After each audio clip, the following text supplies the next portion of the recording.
নমস্কার প্রিয় দর্শক বন্ধুরা, স্বাগত জানাই সকলকে আমার কিছু কবিতার পেজের পক্ষ থেকে। আমি শ্রীকান্ত দাস আবার হাজির হয়ে গেলাম আপনাদের সামনে আরও একটা ভিন্ন স্বাদের স্বরচিত কবিতা নিয়ে আপনাদের দরবারে। ফেসবুক থেকে যদি আপনারা দেখেন তাহলে অবশ্যই লাইক করবেন, কমেন্ট করবেন, ফলো করবেন। আর ইউটিউব থেকে যদি কেউ দেখেন, আমার চ্যানেলের নাম আমার কিছু কবিতা, অবশ্যই একটা সাবস্ক্রাইব করে দেবেন। আর যদি কিছু ভুল ত্রুটি হয় দয়া করে নিজ গুণে ক্ষমা করবেন। আজকের কবিতা সিগারেটকে নিয়ে লেখা, স্বরচিত কবিতা সিগারেট।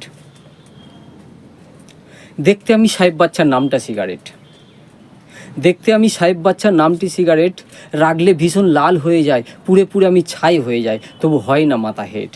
দেখতে আমি সাহেব বাচ্চা নামটা সিগারেট। সমাজে আমার মান আছে আর দামটা নয় খুব কম, ক্ষতি করি আমি তাদের দেহে যারা মারে দম।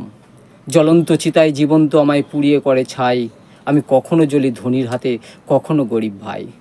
দিনগুলো মোর এমনই কাটে, এই তো মোর জীবন, আমি ইচ্ছা করলে পুড়িয়ে মারি এই সাধের ত্রিভুবন। ধন্যবাদ।